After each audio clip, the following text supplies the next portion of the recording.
Hello everyone, how are you? Hope you will be fine. So student, स्वागत है आपका आपके अपने यूट्यूब चैनल राजश्री क्लासेस में। तो आज हम लेके आए हैं 8th स्टैंडर्ड हिस्ट्री का chapter number 6, beginning of a freedom movement. तो इसका फर्स्ट पार्ट जो है हमने दे दिया था और अब जो है हम इसका सेकंड पार्ट ले रहे हैं। तो अगर अब तक आपने इस वीडियो को राजश्री क्लासेस को अगर ज्वाइन नहीं किया है तो प्लीज़ इसे सब्सक्राइब कीजिए और बेल बटन पर भी क्लिक कीजिए, जिससे कि आपको सारे नोटिफिकेशन मिल जाएंगे। सो स्टार्ट करते हैं इसका सेकंड पार्ट। तो फर्स्ट पार्ट में हमने क्या देखा था कि इंग्लिश एजुकेशन जो है made mix effect on the Indian society.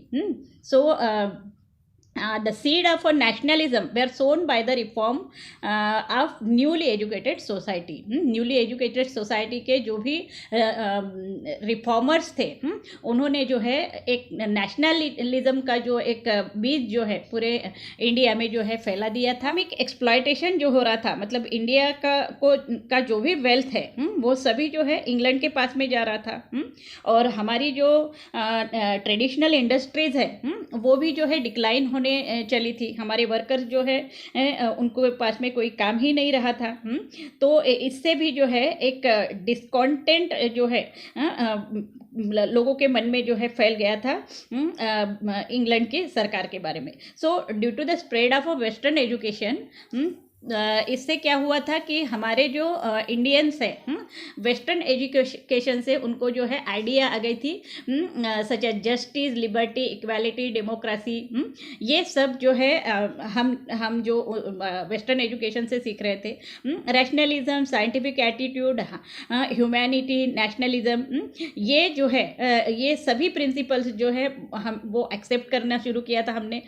और इससे जो है लोगों को लगने लगा था कि अगर ये हमने इस पे ऊपर जो अगर हमने वर्क किया तो हमारी कंट्री प्रोग्रेस कर सकती है इस प्रिंसिपल को एक्सेप्ट करने से। तो और जो है वेस्टर्न एजुकेशन से इंग्लिश लैंग्वेज भी का भी जो है इंट्रोडक्शन हो चुका था हमारे इंडिया में, स्प्रेड हो चुका था। तो इससे जो है एक मीडियम मिल गया था सभी लोगों से कम्युनिकेट करने का। मतलब हमारे इंडिया में जो है सभी प्रकार के लोग हैं, मतलब अलग अलग भाषाओं के जो अलग अलग स्टेट में जो लोग रहते हैं, तो उनसे भाषा का जो प्रॉब्लम था तो ये इंग्लिश लैंग्वेज की वजह से जो है वो कम हो गया, क्योंकि ये एक कॉमन लैंग्वेज हो गई थी जिससे कि कम्युनिकेशन कर सकते थे। नेक्स्ट जो है न्यूज़पेपर का भी जो है बहुत बड़ा हाथ था हमारे इंडियन जो फ्रीडम के लिए जो काम चल रहा था उसमें। तो ये भी जो है अवेकनिंग कर रहा था हमारे पीपल्स को। इंडियन नेशनल कांग्रेस का सबसे पहला जो सेशन है 28 दिसंबर 1885 को जो है लिया गया मुंबई में। और उसमें जो है 72 डेलीगेट्स, मतलब हर एक प्रोविंसेस से, हर एक स्टेट से जो है 72 डेलीगेट्स उसमें आए थे। और इसमें जो है सबसे बड़ी मांग की गई थी कि मतलब increase proportion of Indian in the administration, मतलब एडमिनिस्ट्रेशन में जो है इंडियंस पीपल का जो है इन्वॉल्वमेंट होना चाहिए ज़्यादा से ज़्यादा। देन मिलिट्री जो एक्सपेंसेस है वो कम होना चाहिए। ये जो है पहले नेशनल कांग्रेस के फर्स्ट सेशन में जो है कहा गया। और उसके बाद में सब लोग जो है अपना रिलीजन, रेस, कास्ट, लैंग्वेज, मतलब जो जियोग्राफिकल टेरिटरीज के जो झगड़े हैं, मतलब टेरिटरीज के, वो सब भूल के जो है एक साथ जो है एक ऑब्जेक्टिव से जो है इंडियन नेशनल कांग्रेस में जो है आ गए थे। और देन जो है कुछ विचारों के परिवर्तन के कारण, मतलब विचार एक न होने के कारण इसके जो है दो ग्रुप पड़ गए थे इंडियन नेशनल कांग्रेस के, जिसमें कि एक मॉडरेट ग्रुप था और एक जो है एक्सट्रीमिस्ट। मॉडरेट ग्रुप जो है पीसफुली काम करना चाहता था, और जो एक्सट्रीम ग्रुप है वो सीवियर एक्शन लेना चाहता था, स्ट्रगल चाहता था। तो इसकी वजह से जो है ये जो मॉडरेट है वो जो है मतलब फाउंडेशन रखता था फ्रीडम मूवमेंट का, और एक्सट्रीमिस्ट जो है इस मूवमेंट को जो है आगे लेके जाता था। ठीक है। और नेक्स्ट जो है इंटरनल डिफरेंसेस लोग जो है सब भूल चुके थे और जो है वो एक साथ अपने देश के लिए काम करना शुरू कर दिया था उन्होंने इंडियन नेशनल कांग्रेस के जरिए। तो इसमें जो है तिलक जो है उन्होंने यही ऑब्जेक्टिव पे जो है शिव जयंती, गणेश उत्सव जैसे जो है उत्सव शुरू किए, जिससे कि लोग और पास आए, कम्युनिकेट करें और अपने देश के बारे में जो है ज़्यादा से ज़्यादा सोचे। तो नेक्स्ट जो है रैंड ऑफिसर जो थे वो उनको अपॉइंट किया गया था इंडिया में। तो वो क्या कर रहे थे कि पुणे में जो है एपिडेमिक प्लेग का साथ जो चल रहा था उसमें जो वो क्या कर रहे थे कि पेशेंट लोगों को जो है ऑपरेट करना शुरू कर दिया था। मतलब सर्च करना, उनको ढूंढ ढूंढ कर निकालना और उनको जो है मारने का काम जो है वो कर रहे थे। तो इसका रिवेंज करके जो है चापेकर ब्रदर्स ने जो है रैंड का जो है कत्ल कर दिया, खून कर दिया। और उसके बाद में इसका आरोप जो है लोकमान्य तिलक पे आया और लोकमान्य तिलक को जो है मतलब कि जेल में डाल दिया गया। ठीक है, तो यहाँ तक हम आए थे। अब हम जो है पार्टीशन ऑफ बंगाल यहाँ से शुरू करने जा रहे हैं। So the British decided to use the policy of a divide and rule. तो ब्रिटिश जो है वो हमेशा से ही जो है डिवाइड एंड रूल पॉलिसी को जो है अपना रहा था। Divide and rule means rule तो करना है और लोगों को जो है एक नहीं होने देना है। उनमें कुछ ना कुछ जो है फूट गिराने का काम जो है ये ब्रिटिश गवर्नमेंट कर रही थी। So to create a rift between Hindu Muslim community. और इससे जो है डिवाइड एंड रूल के पॉलिसी से वो जो है हिंदू और मुस्लिम कम्युनिटी में जो है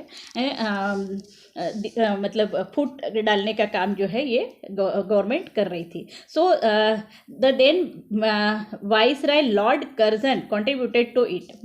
और ये जो वाइसराय थे हमारे लॉर्ड कर्जन, वो उनका कंट्रीब्यूशन इसमें जो है सबसे ज़्यादा था फुट डालने में। So Bengal was a very large province.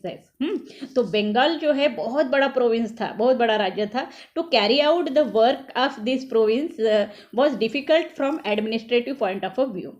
और एडमिनिस्ट्रेशन के जरिए जो है काम करना डिफिकल्ट हो गया था। So by putting up this reason in 1905 he declared the partition of Bengal provinces. और ये रीजन लेकर जो है वाइसराय लॉर्ड कर्जन ने जो है इसका पार्टीशन करने की बात की बंगाल का। So with this partition arrangement was made such that majority Muslim will remains in the East Bengal and West Bengal for majority of Hindu. और इसमें जो है डिवाइड एंड रूल का जो है जो उपयोग उन्होंने किया, तो जैसे कि मेजॉरिटी ऑफ मुस्लिम जो है वो ईस्ट बंगाल में रहे और मेजॉरिटी ऑफ वेस्ट मतलब हिंदूज जो है वो वेस्ट बंगाल में रहे। So the hidden strategy of British was if the Hindu Muslims were divide due to the partition then the freedom movement will be weaken.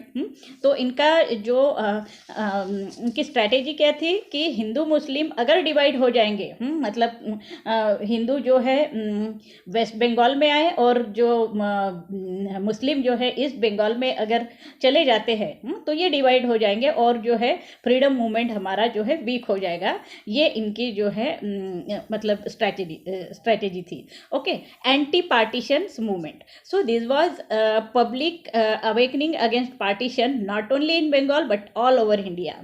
लेकिन लोग जो है पब्लिक जो है वो इससे जो है जागरूक थी, पार्टीशन के अगेंस्ट थी।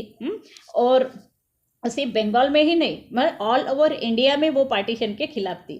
So 16 October the day of a partition was observed as a national mourning day. और 16 अक्टूबर को जो है पार्टीशन जो है होने वाला था नेशनल, तो वो जो है नेशनल मॉर्निंग डे के इसमें जो है मनाया गया। So all over India there were a protest meeting to condemned the government decision. और पूरे ऑल ओवर इंडिया में जो है इसके खिलाफ प्रोटेस्ट होना शुरू हो गया था। और जो गवर्नमेंट का जो डिसीजन था, हाँ, उसके खिलाफ जो है ये प्रोटेस्ट जो है होने लगा। सो Vande Mataram came to be संग एवरीवेयर। और जब ये प्रोटेस्ट चल रहा था तो वंदे मातरम ये जो सॉन्ग है, हाँ, सभी तरफ जो है बजना शुरू हो गया था, लोगों ने बोलना शुरू कर दिया था। As a symbol of a unity Rakshabandhan programmes were held. और इसको बचाने के लिए जो है रक्षाबंधन प्रोग्राम भी जो है सभी तरफ जो है शुरू हो गया था। तो student in large number boycott government schools and colleges. और स्टूडेंट जो है इसके विरोध में जो है बाइकॉट कर रहे थे गवर्नमेंट स्कूल्स का और कॉलेजेस का, and participate in the movement. और जो है मूवमेंट में जो है पार्टिसिपेशन उनका बढ़ गया। So the leadership of this movement was in the hands of Surendranath Banerjee, Anand Mohan Bose, Rabindranath Tagore and such other leaders. तो ये इसका जो ये जो मूवमेंट है, इसकी लीडरशिप कौन कर रहे थे? तो सुरेंद्रनाथ बैनर्जी है, आनंद मोहन बोस है, रविंद्रनाथ टैगोर है, और भी बहुत सारे लीडर्स जो है इसका जो है लीडरशिप कर रहे थे। The extent of Indian National Congress increase due to the anti partition movement. और एंटी पार्टीशन मूवमेंट की वजह से जो है इंडियन नेशनल कांग्रेस जो है और भी ज़्यादा बढ़ने लगा था। So it become a national movement, और ये जो एक नेशनल मूवमेंट जो है हो गया था। Okay, so owing to the severity of dissatisfaction the British annulled the partition of Bengal. तो जब ये सभी लोगों का जो पार्टिसिपेशन बढ़ने लगा और सब जो है ब्रिटिश के खिलाफ जाने लगे, तो ये जो पार्टीशन है बंगाल का, वो जो है गवर्नमेंट को रोकना पड़ा। ठीक है। 4 point programmes of Indian National Congress.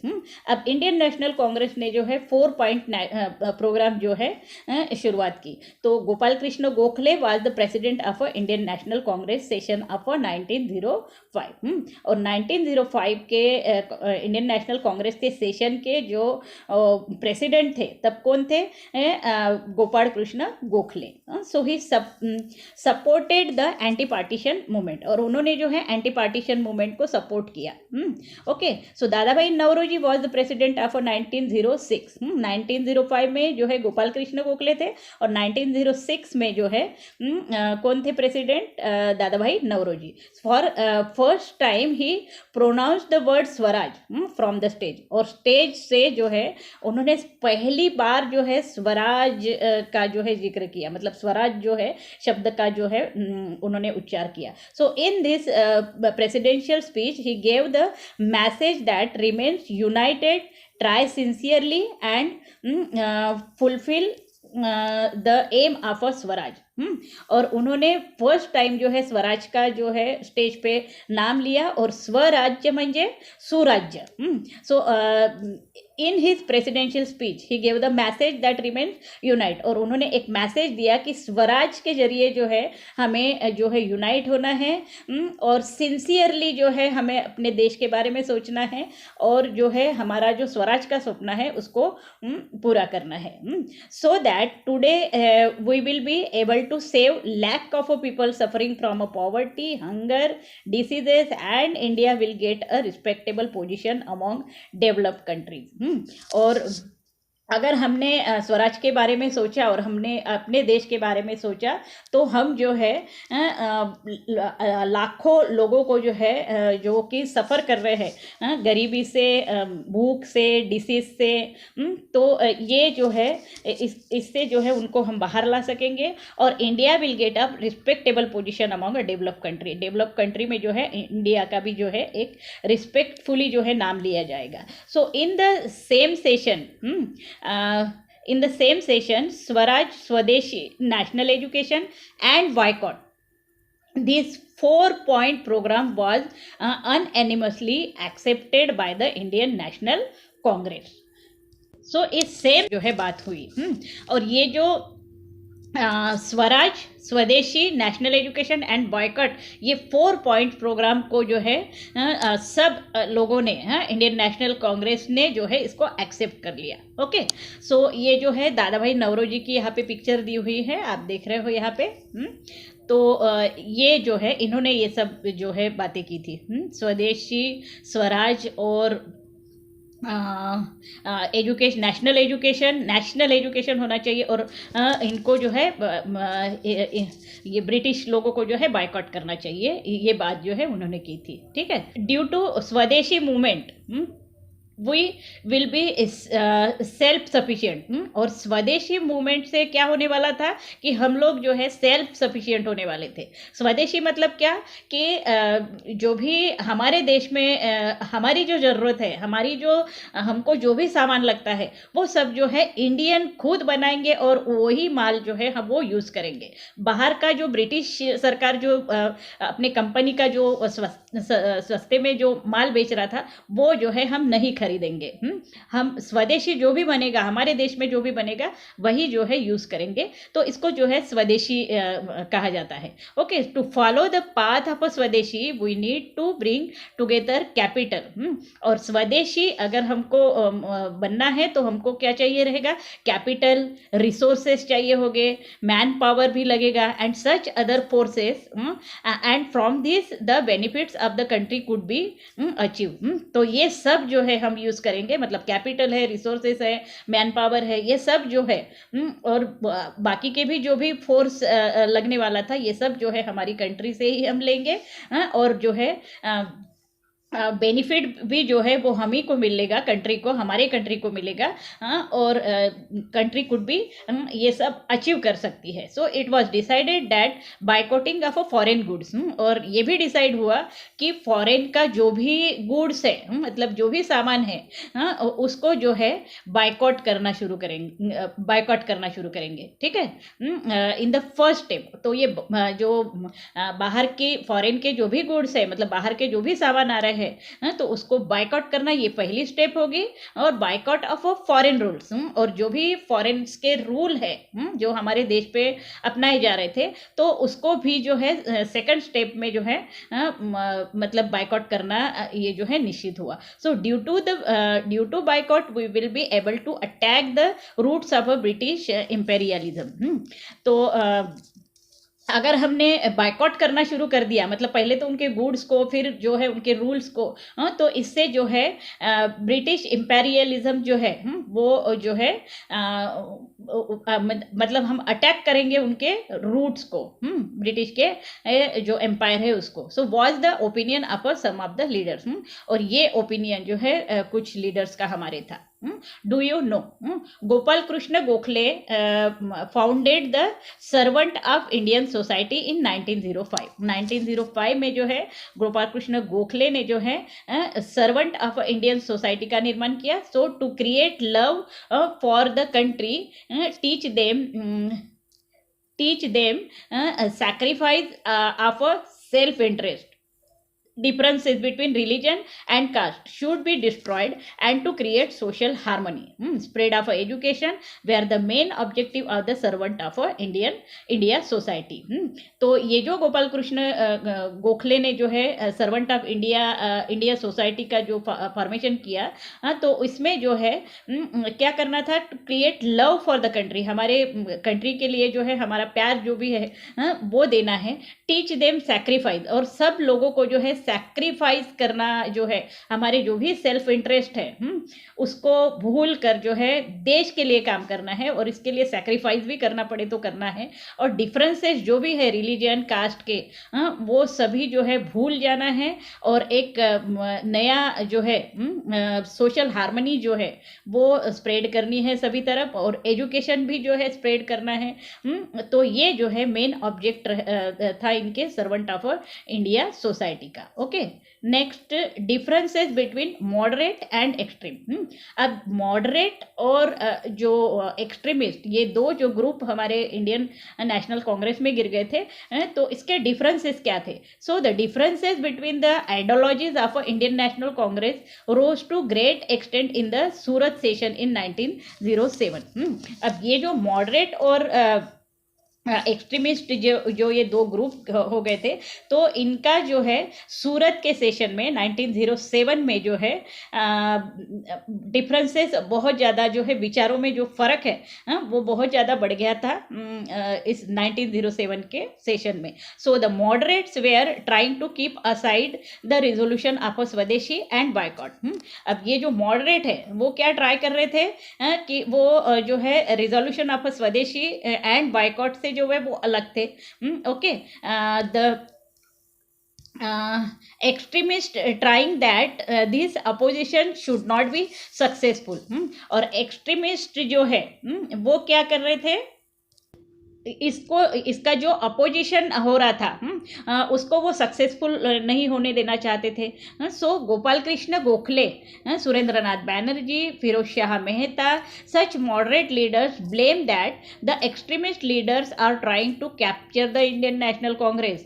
और जब ये सक्सेस नहीं होने दे रहे थे मॉडरेट्स को, जो कि बाइकॉट का विरोध कर रहे थे, तो ये जो गोपाल कृष्ण गोखले, सुरेंद्रनाथ बैनर्जी, फिरोज शाह मेहता, ये जो मॉडरेट लीडर्स थे, इनको क्या लगने लगा था कि ये जो है इंडियन नेशनल कांग्रेस को जो है कैप्चर करना चाहते हैं. So Lala Lajpat Rai tried to act as a mediator. तो इन झगड़ों में जो है लाला लजपत राय ने जो है मीडिएटर का काम किया, मतलब दोनों को समझाने का काम किया. As per the Tilak's opinion, Indian National Congress was a national platform. तो तिलक का कहना था कि इंडियन नेशनल कांग्रेस जो है वो जो है एक नेशनल प्लेटफॉर्म है, पूरे देश का एक प्लेटफॉर्म है, जिसके भरोसे जो है हम इंडिया को जो है मतलब सक्सेस कर सकते हैं, अपना देश बना सकते हैं. Hence it should not be divided. तो इसलिए जो है इंडियन नेशनल कांग्रेस को डिवाइड नहीं होना है. So during the session the tension increase and since no compromise was possible, finally there was a split in the Indian National Congress. और ये जो है फाइनली इनका जो झगड़ा चल रहा था मॉडरेट और एक्सट्रीमिस्ट का, तो इससे जो है टेंशन बढ़ गया, इंक्रीज हो गया, और कॉम्प्रोमाइज भी पॉसिबल नहीं था. तो इसके बाद में जो है इसमें दो ग्रुप हो गए, मतलब स्प्लिट हो गया ये. Okay, so suppression of the British. British का सप्रेशन कैसे बढ़ा? So after anti partition movement the government was disturb looking at the influential public protest. तो जब ये एंटी पार्टीशन मूवमेंट का जो वर्क बढ़ गया था, तो ये जो ब्रिटिश गवर्नमेंट जो थी वो डिस्टर्ब हो गई, और जो है मतलब पब्लिक का जो प्रोटेस्ट चल रहा था इस ब्रिटिश सरकार के खिलाफ, उसको वो जो है संभाल नहीं पाई. So to control this movement the government use the policy of suppression. और इस मूवमेंट को कंट्रोल करने के लिए जो है उन्होंने एक पॉलिसी अपनाई, लोगों को सप्रेस करना शुरू कर दिया. Holding of a public meeting was legally band. और ये जो मीटिंग चल रही थी हमारे लोगों की, तो उसको जो है लीगली बैन कर दिया. Strict punishment were given to those who broke the laws. कोई अगर ज़बरदस्ती मीटिंग करता है और अगर मिल जाता है मीटिंग करते हुए, तो उनको जो है स्ट्रिक्ट पनिशमेंट दी जाएगी. अगर किसी ने भी अगर लॉ को तोड़ा, तो school children's were also beaten up. और स्कूल के जो चिल्ड्रन थे, बच्चे जो बायकॉट कर रहे थे कॉलेज और स्कूल को और मूवमेंट के लिए काम कर रहे थे, उनको भी जो है पकड़ के मारना शुरू कर दिया था. So many restriction were imposed on newspapers. और इस पे जो है बहुत सारे रिस्ट्रिक्शन लग गए थे न्यूज़पेपर में भी. न्यूज़पेपर में भी कुछ लिख नहीं सकते थे. So many printing press were classified on a ground of a blame of a criticising the government. और जो है बहुत सारे जो प्रिंटिंग प्रेस थे जो न्यूज़पेपर निकालते हैं, तो उनको भी जो है गवर्नमेंट पे क्रिटिसाइज करने के जुर्म में जो है उनको भी जो है मतलब बायकॉट करना, उनको भी जो है पनिशमेंट देना शुरू हो गया था. So writers and editors were imprison. और ये जो राइटर्स है, एडिटर्स है, जो मतलब पेपर के एडिटर्स और राइटर्स होते हैं, उनको जो है जेल में डालना शुरू कर दिया. So strict action where taken against the extremist leader. और स्ट्रिक्ट एक्शन जो है एक्सट्रीमिस्ट लीडर के मतलब खिलाफ जो है होने लगी. So this led to a severe reaction in Bengal. और इसका जो है बहुत सीवियर रिएक्शन जो है बंगाल में दिखने लगा था। The revolutionaries adopted the means of firing, bomb blast etcetera. और ये जो क्रांतिकारी जो थे, रिवॉल्यूशनरी जो थे, उन्होंने जो क्या किया कि फायरिंग, बॉम्ब ब्लास्ट जो है वो जो है शुरू कर दिया। So this bomb attack were advocate through वो केसरी न्यूज़पेपर्स बाय लोकमान्य तिलक। लोकमान्य तिलक का जो है केसरी न्यूज़पेपर से जो है मतलब ये बॉम्ब अटैक को जो है सपोर्ट था। So the charge of a sedition was put on Lokmanya Tilak, for which he was sent to Mandalay's jail at Myanmar for 6 years imprisonment. और इस पे जो है लोकमान्य तिलक का जो सपोर्ट हो रहा था, तो इनके ऊपर जो है क्या आरोप लगा कि देशद्रोह का, मतलब राजद्रोह और देशद्रोह का जो है इल्जाम लगा। और जो है इनको मंडाले के जेल में जो है जो म्यांमार में है तो इनको 6 years इम्प्रिजमेंट हो गया, मतलब जेल हो गई। So Bipin Chandra Pal was sentence to jail and Lala Lajpat Rai was deported from Punjab. और वैसे ही जो है बिपिन चंद्र पाल और जो है लाला लजपत राय, इनको भी जो है मतलब कि पंजाब में जो है अरेस्ट किया गया। Okay, establishment of a Muslim league. The British became very disturb looking at the overwhelming response to the Indian National Congress in the anti-partition movement। तो ये जो एंटी पार्टीशन मूवमेंट जो है इंडियन नेशनल कांग्रेस का चल रहा था, तो इससे जो है ब्रिटिश जो डिस्टर्ब हो गई थी। और जो है the British once again follow the policy of a divide and rule. और फिर से जो है ब्रिटिश ने अपनी जो पॉलिसी है डिवाइड एंड रूल, लोगों को जो है एक नहीं होने देना और उनके ऊपर रूल भी करना। तो they started using the propaganda that for safeguarding the interest of a Muslim they should have a separate political organization। तो इन्होंने जो है डिवाइड एंड रूल के तहत जो है एक प्रोपोगंडा, मतलब लोगों में जो है विचार जो है एक छोड़ दिया कि मुस्लिम जो है सेपरेट पॉलिटिकल ऑर्गेनाइजेशन चाहता है। So due to the motivation of the British government, a committee of upper class Muslim under the leadership of Aga Khan met governor general Lord Minto.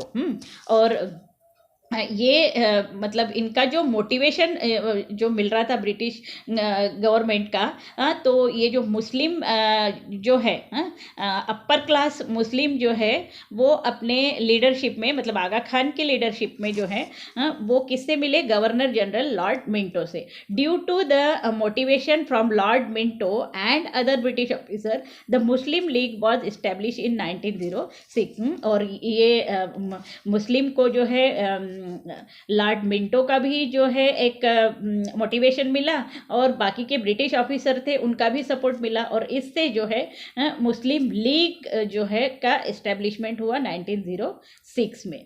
ठीक है। So then Morley Minto act, Morley Minto act. So there was a dissatisfaction among the Indians regarding the work of a British government। तो ये जो British government का जो भी मतलब work है, इससे जो है इंडियन पीपल जो है वो डिससेटिस्फैक्शन थे, मतलब उनसे सेटिस्फाइड नहीं थे। So the Indian felt that the reason of a poverty in India was the economic policy of the British. और ये जो जो ब्रिटिश की जो इकोनॉमिक पॉलिसी जो है वो भी जो है सेटिस्फाइड नहीं थी, जिससे कि पॉवर्टी जो है, गरीबी जो है बढ़ना शुरू हो गया था। So oppressive policy of a Lord Curzon, मतलब लॉर्ड कर्जन जो है कि लोगों को जो है ऑप्रेस करना शुरू कर दिया था। और इस पॉलिसी से जो है exclusion of a educated Indian in a government service में भी जो है जो एजुकेटेड इंडियंस हैं उनको भी जो है वो नहीं ले रहे थे. So unjust behaviour towards Indian in Africa, और बिहेवियर है वो इंडियंस के साथ में अफ्रीका में जो ठीक नहीं था. So all these added to the dissatisfaction of Indian people. और ये सब जो है इंडियन पीपल्स में जो है इससे जो है बहुत ज़्यादा गुस्सा बढ़ गया था, क्योंकि वो सेटिस्फाइड नहीं थे ये सब चीज़ों से. As a temporary remedies of the discontent among Indians the Morley Minto reform act of 1909 was pass. और ये जो डिस्कॉन्टेंट था, मतलब लोगों के मन में जो ब्रिटिश गवर्नमेंट के बारे में जो है बहुत ही मतलब गुस्सा जो था, तो इस पे जो है एक टेम्पररी रेमेडी, मतलब एक टेम्पररी उपाय के जरिए जो है Morley Minto reform act of 1909 was pass हुआ. According to this act it increase the number of Indian numbers in the legislative assembly and provision of inclusion of some elected Indian representative in legislative assembly was made. और इस Morley Minto reform act of 1909 से जो है Indians members को जो है legislative assembly में जो है इंक्लूड किया गया, and provisions of inclusion of some elected Indian representative in legislative assembly. और लेजिस्लेटिव असेंबली में जो है जो भी इलेक्टेड इंडियन रिप्रेजेंटेटिव थे उनको जो है जगह दी गई. In the same act separate electorate were provided to the Indian Muslim. और इसी जो मॉर्ले मिंटो एक्ट के अनुसार जो है इंडियन मुस्लिम जो है इनको सेपरेट इलेक्टोरेट जो है मिला. ठीक है. Due to this conspiracy of the British the seats of a division in India were sown. और ये जो मतलब मॉर्ले मिंटो एक्ट से जो हुआ, तो इसमें मुस्लिम और इंडियन पीपल और के जो मुस्लिम है इनको जो है एक अलग रखा गया, मतलब डिवाइड किया गया. तो इनको जो है एक सेपरेट इलेक्टोरेट भी जो है लेजिस्लेशन में दिया गया. So due to this conspiracy, ये जो है ब्रिटिश की कॉन्स्पिरेसी थी, मतलब चालाकी से ये सब कर रहे थे वो. The British the seats of a division of India were sown. और इससे जो है डिवीजन जो है इंडिया में लोगों का वो शुरू हो गया था. ओके. लखनऊ पैक्ट, उसके बाद में जो है एक लखनऊ पैक्ट आया. So in the Lucknow session of Indian National Congress, ये जो है लखनऊ के सेशन में जो है इंडियन नेशनल कांग्रेस का जो हुआ इन 1916 में हुआ. So under the leadership of Lokmanya Tilak के अंडर लीडरशिप में जो है ये सेशन चला. And attempt was made to resolve the disputes in the Indian National Congress. और इसमें जो है जो भी इंडियन नेशनल कांग्रेस में डिस्प्यूट्स थे, मतलब जो भी मतलब विचारों में जो है तफावत थी, तो इसको जो है रिजॉल्व किया गया, मतलब उसका सोल्यूशन जो है निकाला गया. So in the same year there was an agreement between Indian National Congress and Muslim League known as the Lucknow Pact. और इस सेशन में जो है 1916 के जो लखनऊ के का जो इंडियन नेशनल कांग्रेस का सेशन हुआ, उसमें जो है मुस्लिम लीग और जो बना था मुस्लिम लीग, अलग मुस्लिम का जो एक पार्टी बनी थी, तो ये मुस्लिम लीग और इंडियन नेशनल कांग्रेस में जो है एक समझौता हुआ, और इसे जो है लखनऊ पैक्ट कहा जाता है. ओके. तो ये आपको क्वेश्चन आ सकता है, इसको आप अच्छे से रीड करना है. According to this pact the Indian National Congress agree to separate electorate to Muslim and Muslim League agree to support the Indian National Congress in its work for getting political rights to India. और इस Lucknow pact में क्या, according to this pact the Indian National Congress जो है इन्होंने agree किया कि separate electorate जो है मुस्लिम का वो बनाया जाएगा. और मुस्लिम लीग ने भी एग्री किया कि इंडियन नेशनल कांग्रेस को वो जो है सपोर्ट करेंगे, उनके वर्क में जो है वो सपोर्ट करेंगे for getting political right to India. मतलब इंडिया के जो भी पॉलिटिकल राइट्स है उस वर्क में जो है वो मतलब मुस्लिम लीग जो है उसको सपोर्ट करेगा. ओके। तो ये जो है समझौता जो है लखनऊ के सेशन में हुआ। Okay. So home rule movement, then जो है होम रूल मूवमेंट आया। तो in 1940 when Lokmanya Tilak was released from the Mandalay's jail, the first world war has begun in Europe. और जब लोकमान्य तिलक जो है रिलीज हुए जेल से, मंडाले के जेल से, तो फर्स्ट वर्ल्ड वॉर जो है इसकी शुरुआत हो गई थी यूरोप में। So the direct consequences of this war had to be beared by India as well. और इसका असर जो है डायरेक्टली इंडियन पे भी जो हुआ। So the rates of a basic necessary commodities increase. और जो भी बेसिक चीज़ें हमको लगती है हमारे रोज के डेली लाइफ में, तो उसके रेट्स जो है वो बहुत बढ़ गए थे। जब भी वॉर होता है कोई भी, तो इसका असर जो है पूरे जो है वर्ल्ड पे होता है। मतलब जो भी हमारी चीज़ें हमें जो लगती है रोज की, वो जो है बहुत ज़्यादा उसके रेट बढ़ जाते हैं। So many restriction were put up on the Indians by the British government. और तब जो है बहुत सारे रिस्ट्रिक्शन लग गए थे इंडियन के ऊपर। सो ब्रिटिश गवर्नमेंट ने लगाए थे। This led to increase dissatisfaction in the minds of a Indian. और इससे जो है लोगों के मन में जो है ब्रिटिश गवर्नमेंट के खिलाफ जो है गुस्सा बढ़ गया था। सो इन दिस सर्कमस्टेंसेस, और ऐसे सर्कमस्टेंसेस में doctor Annie Besant and Lokmanya Tilak started the home rule movement. और इस सर्कमस्टेंसेस में, ऐसे सिचुएशन में जो है डॉक्टर एनी बेजेंट और लोकमान्य तिलक ने जो है होम रूल मूवमेंट शुरू की थी। सो होम रूल मूवमेंट क्या थी? Home rule means self government. Home rule movement means क्या है? Self government. It is very important to you.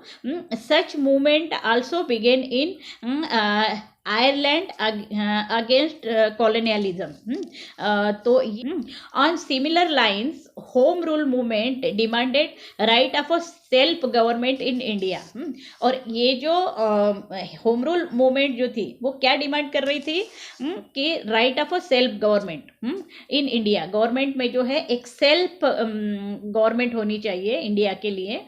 तो ये जो इंडियंस का राइट्स है उसकी डिमांड जो है वो होम रूल के थ्रू होने लगी। So Annie Besant and Lokmanya Tilak made extensive tour in different parts of a country and to demand for a self government reach the common people. तो लोकमान्य तिलक और एनी बेजेंट जो है इस काम के लिए, मतलब सेल्फ गवर्नमेंट इंडिया के लिए होनी चाहिए, इसके लिए जो है वो different part of the country वो जो है मतलब उन्होंने टूर किया और डिमांड की सेल्फ गवर्नमेंट की। और ये जो भावना है वो मतलब ये जहाँ जहाँ भी घूम रहे थे वहाँ के कॉमन पीपल के मन में जो है वो बैठ रही थी। So Tilak firmly stated that swaraj is my birth right and I shall have it. तो जो है तिलक फर्मली जो है कह रहे थे कि स्वराज जो है मेरा जन्मसिद्ध अधिकार है और मैं उसे लेके रहूँगा। So swaraj is my birth right and I shall have it. Okay. Next, first world war and India. First world war की शुरुआत और India. So the war atmosphere in Europe, growing dissatisfaction in the minds of Indians, popularity of a home rule movement. In such condition, it was necessary for the British to get cooperate with the Indians. तो एक वार का atmosphere जो है Europe में जो है चल रहा था। The war atmosphere in Europe, growing dissatisfaction in the minds of Indian. और जो मतलब ब्रिटिश के खिलाफ जो गुस्सा था वो भी जो है इंडियन के माइंड में जो है पनप रहा था। और popularity of home rule movement, और होम रूल मूवमेंट भी जो है पॉपुलर हो रहा था क्योंकि लोगों के मतलब गांव-गांव जाकर जो है ये जो एनी बेजेंट और तिलक जो है वो लोगों के मन में ये बात बता रहे थे कि इंडिया का जो है सेल्फ गवर्नमेंट होनी चाहिए, सेल्फ गवर्नमेंट जो है होनी चाहिए। So in such condition it was necessary for the British to get cooperate from the Indians. और ऐसे सिचुएशन में जो है ब्रिटिश को जो है लगने लगा कि इनको कोऑपरेट किया जाए इंडियंस को। The British government decided to provide some political right to the Indian. तो इस के जरिए जो है ब्रिटिश गवर्नमेंट ने क्या किया, उन्होंने डिसाइड किया कि जो सम पॉलिटिकल राइट्स जो है इंडियंस को दिए जाए। So in 1917 Montagu secretary of state for India declared that step by step Indians will be given the right to self government and responsible political system।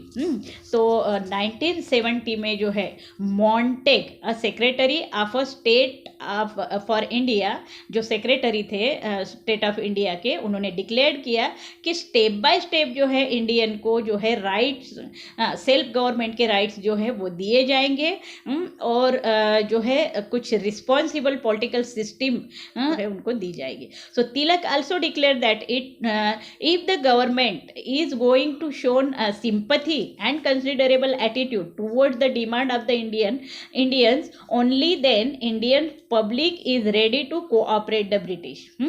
तो तिलक ने भी क्या कहा कि डिक्लेयर कर दिया कि government is going to show sympathy and considerable attitude demands of the Indians, so only then Indian public is ready to cooperate the British.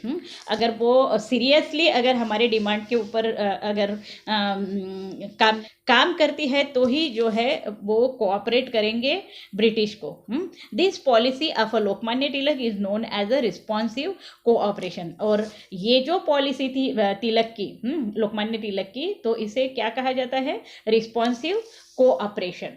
मतलब कि अगर ब्रिटिश गवर्नमेंट उनकी जो भी डिमांड है उसको अगर पूरी करती है तभी जो है वो कोऑपरेट करेंगे ब्रिटिश से, और इसे रिस्पॉन्सिव कोऑपरेशन कहा जाता है। ठीक है, नेक्स्ट जो है Montague Chelmsford reform act, Montagu Chelmsford reform act. In 1990, the British Parliament passed another act to bring constitutional reform in India। और इसके बाद में जो है 1919 में जो है ब्रिटिश पार्लियामेंट ने और एक जो है मतलब एक्ट पास किया to bring constitutional reform in India। This act is known as the Montague Chelmsford reform act. इसे क्या कहा जाता है, मॉन्टेग चेम्सफोर्ड रिफॉर्म एक्ट। तो according to this act less important departments were transferred to the Indian ministers, whereas the important departments like finance, home affairs and revenue were under the control of the governor। तो इस act के जरिए उन्होंने कहा कि जो भी कम important वाले जो भी डिपार्टमेंट है वो जो है इंडियन मिनिस्टर्स के पास में दिए जाएंगे, whereas जो इम्पोर्टेंट डिपार्टमेंट्स है जैसे कि फाइनेंस, मतलब बड़े बड़े जो डिपार्टमेंट है वो उन्होंने लिया जो काम के जिससे उनको पैसा मिल रहा है, होम अफेयर्स एंड रेवेन्यू, ये सब जो है कंट्रोल किसके कंट्रोल में रहेगा, कंट्रोल ऑफ द गवर्नर के इसमें। So the 1919 act did not give much exposure to the demand of a responsible government of Indians. तो ये जो 1990 का एक्ट जो बना, इसमें जो है बहुत ज़्यादा जो है उनके डिमांड पे जो है एक्सपोजर नहीं हुआ। Everybody was disappointed due to this act, और सब लोग जो है उससे इस निर्णय से जो है डिसअपॉइंट हुए। So Tilak criticise the act is following words, और तिलक ने जो है उनके ऊपर जो है क्रिटिसाइज किया, मतलब उनके विरोध में क्या कहा कि this is neither Swaraj nor it's foundation. तो ये ना ही स्वराज है ना ही उसका फाउंडेशन है। So the Indians understood that if they have to subdue the British government, then the agitation needs to be more rigorous। और जो है ब्रिटिश गवर्नमेंट जो है अगर हमारा कहना नहीं मानती है तो जो है मतलब आंदोलन जो है मतलब एजिटेशन, इसको जो है और ज़्यादा मतलब सीवियर करने की जो है ज़रूरत है। So India got prepared for a new movement, और इंडिया जो है न्यू मूवमेंट के तरफ जो है प्रिपेयर्ड होना शुरू हो गया। इंडियंस पीपल जो है नए मूवमेंट की तरफ जो है प्रिपेयर्ड होना उन्होंने शुरू कर दिया। ओके, तो यहाँ पे जो है ये लेसन जो है ख़त्म हो रहा है, और इसमें कुछ भी डिफ़िकल्टीज आती है तो आप मुझे कमेंट बॉक्स में जो है लिख कर भेज सकते हो। और अब तक अगर आपने राजश्री क्लासेस को लाइक, शेयर और सब्सक्राइब नहीं किया है तो इसे कीजिए, और जो है बेल बटन पर भी दबाइए, जिससे कि आपको सारे नोटिफिकेशन मिल जाएंगे। So thank you for watching this video. Have a nice day.